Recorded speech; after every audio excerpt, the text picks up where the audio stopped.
कहानी है बिट्टू शर्मा और श्रुति कक्कर की। बिट्टू शर्मा एक कॉलेज स्टूडेंट है और वो हॉस्टल में रहकर पढ़ाई करता है। एक दिन बिट्टू अपने कुछ फ्रेंड्स के साथ बिना इनविटेशन के ही एक शादी में खाना खाने के लिए चला जाता है और वहाँ पर उसकी मुलाकात होती है श्रुति कक्कर नाम की एक लड़की से। और इस शादी को जिसने ऑर्गेनाइज किया है श्रुति उसी औरत के साथ काम करती है। और बिट्टू और उसके फ्रेंड्स को देखकर श्रुति को उन पर शक होता है कि शायद वो इस शादी में इनवाइटेड नहीं है, इसीलिए वो उन लोगों से बात करती है। लेकिन फिर बिट्टू ये कहकर बच जाता है कि वो इस शादी की वीडियो करने आया है।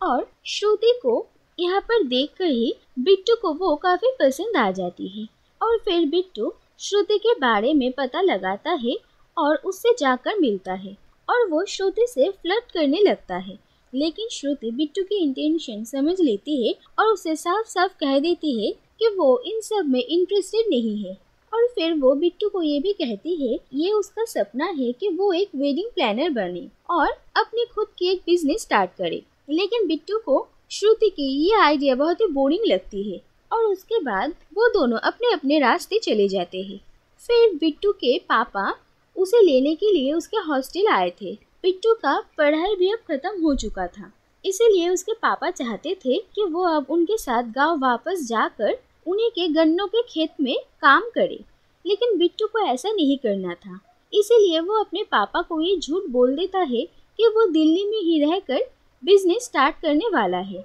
और वो एक वेडिंग प्लानर बनने वाला है। दूसरी तरफ श्रुति के रिलेटिव भी अब उसे शादी के लिए प्रेशर दे रहे थे क्योंकि उसकी भी पढ़ाई अब खत्म होने वाली है। लेकिन श्रुति अपने पेरेंट्स से 5 साल का वक्त मांग लेती है और कहती है कि इन 5 सालों में वो अपना बिजनेस अच्छे से सेटल कर लेगी और उसके बाद उन लोगों के पसंद किए हुए किसी लड़के से ही वो शादी करने के लिए तैयार है। और श्रुति के पेरेंट्स इसके लिए मान जाते हैं। इसके बाद बिट्टू श्रुति से मिलता है और उससे कहता है कि श्रुति अपनी वेडिंग प्लानिंग के बिजनेस में बिट्टू को भी अपना पार्टनर ले ले। लेकिन श्रुति इस बात के लिए मना कर देती है क्योंकि उसे लगता है कि अगर वो दोनों एक साथ काम करेंगे तो उन दोनों में प्यार भी हो सकता है। लेकिन श्रुति इन सारे रूल्स को स्ट्रिक्टली फॉलो करती है कि जिसके साथ बिजनेस किया जाता है उनके साथ कोई रोमांटिक रिलेशनशिप ना हो तो ही अच्छा है। उसके बाद श्रुति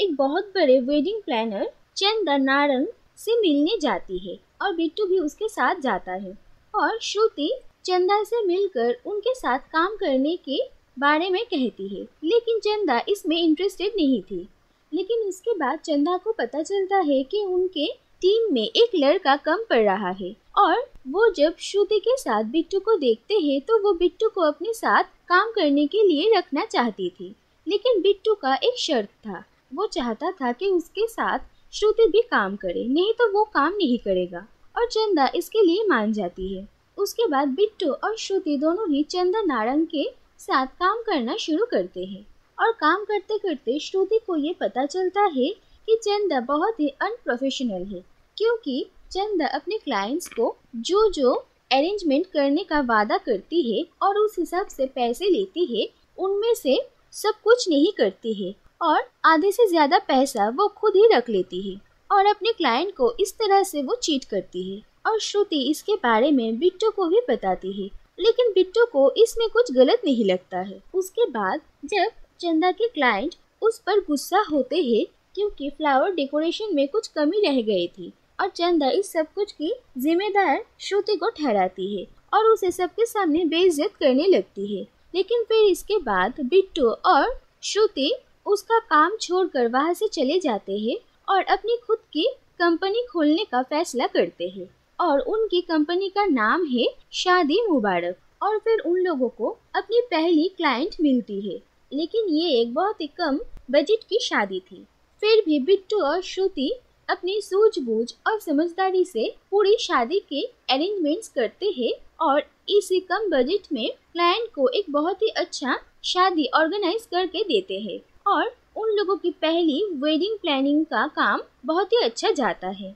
और फिर धीरे धीरे उन लोगों के क्लाइंट्स बढ़ते जाते हैं और उन लोगों का बिजनेस अच्छी तरह से चलने लगता है। इसके बाद बिट्टू एक दिन श्रुति से कहता है कि उन लोगों के पास अब बहुत एक्सपीरियंस है और इसी एक्सपीरियंस के साथ वो लोग अब एक बहुत बड़े बजट की शादी ऑर्गेनाइज कर सकते हैं और इसके लिए उन्हें अब एक बड़ा क्लाइंट चाहिए। और श्रुति इसके लिए इतनी कॉन्फिडेंट नहीं थी, लेकिन फिर बिट्टू की समझदारी की वजह से उन लोगों को एक बहुत बड़ी बिजनेसमैन की शादी ऑर्गेनाइज करने का कॉन्ट्रैक्ट मिल जाता है और वो लोग बहुत मेहनत करते हैं और इस शादी को भी बहुत ही अच्छा ऑर्गेनाइज करते हैं, जिससे कि उनके क्लाइंट बहुत ही खुश हो जाते हैं।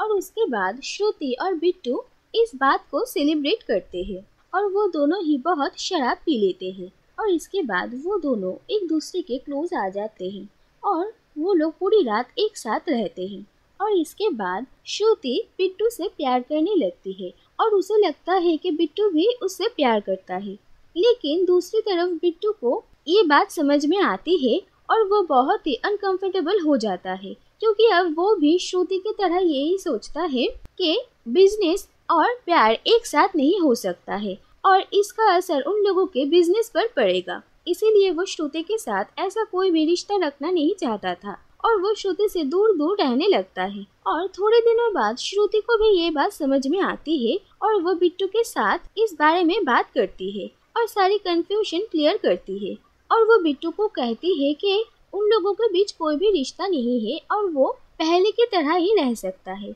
और ये बात सुनकर बिट्टू भी काफी खुश हो जाता है, लेकिन इसके बाद श्रुति काफी दुखी हो जाती है और उसका मूड भी खराब रहने लगता है और बिट्टू के साथ भी उसका बर्ताव बदल जाता है। और इसके बाद एक शादी के फंक्शन में श्रुति से छोटी सी गलती हो जाती है, जिसकी वजह से बिट्टू और श्रुति में झगड़ा होता है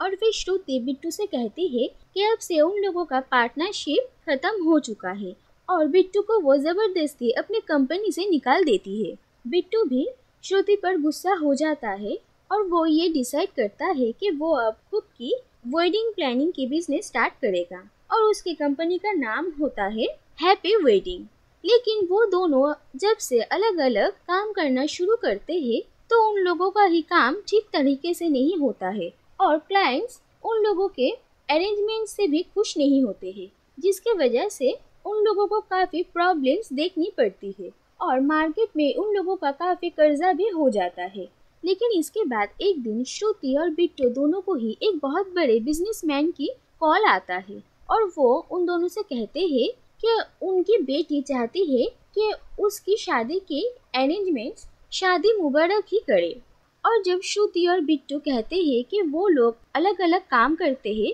तब उस आदमी का एक ही कंडीशन होता है कि उनकी बेटी की शादी की अरेंजमेंट्स उन लोगों को एक साथ होकर ही करना पड़ेगा। वो उनमें से किसी एक को इस शादी की रिस्पॉन्सिबिलिटी नहीं देंगे। लेकिन श्रुति और बिट्टू दोनों में से कोई भी एक दूसरे के साथ काम करना नहीं चाहते थे, लेकिन फिर उन लोगों को ही कॉमन फ्रेंड और उनके साथ काम करने वाले एक आदमी उन लोगों को एक साथ बिठाकर समझाते हैं और फिर वो दोनों इस कॉन्ट्रैक्ट को एक साथ करने के लिए तैयार हो जाते हैं और उन लोगों में कोई झगड़ा ना हो, इसीलिए श्रुति और बिट्टू दोनों अपने अपने काम बांट लेते हैं। उसके बाद वो दोनों एक साथ इस शादी की अरेंजमेंट्स का काम शुरू करते हैं और फिर धीरे धीरे उन लोगों में भी चीज़ें नॉर्मल होने लगती है और वो दोनों फिर से फ्रेंड्स बन जाते हैं और उन लोगों के एक साथ काम करने की वजह से शादी की अरेंजमेंट्स भी काफ़ी अच्छी होती है और सभी काफ़ी खुश होते हैं। इसके बाद बिट्टू श्रुति से बात करता है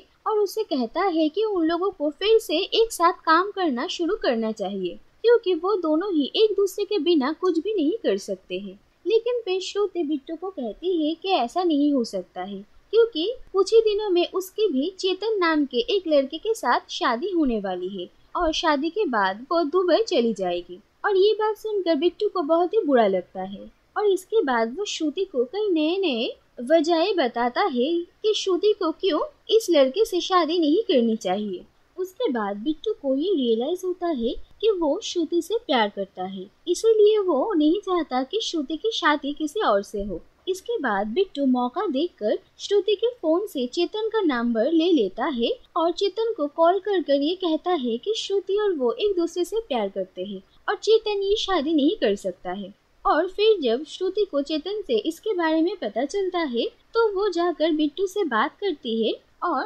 बिट्टू उसे भी ये कहता है कि वो उसे प्यार करता है और वो उसके बिना कुछ भी नहीं कर सकता और वो अपनी पिछली गलतियों के लिए श्रुति से माफी मांगता है और श्रुति को उसी के साथ रहने के लिए कहता है। और बिट्टू की सारी बातें सुनकर श्रुति भी मान जाती है और वो चेतन को फोन कर ये कह देती है कि वो उससे शादी नहीं कर सकती है। इसके बाद श्रुति और बिट्टू एक साथ मिल जाते हैं और इसके बाद हम देखते हैं कि उन लोगों की भी शादी हो रही है और उन्होंने जितने भी लोगों की शादी करवाई थी वो सभी उनकी शादी में आते हैं और सभी बहुत ही खुश होते हैं और यहीं पर ये कहानी खत्म हो जाती है।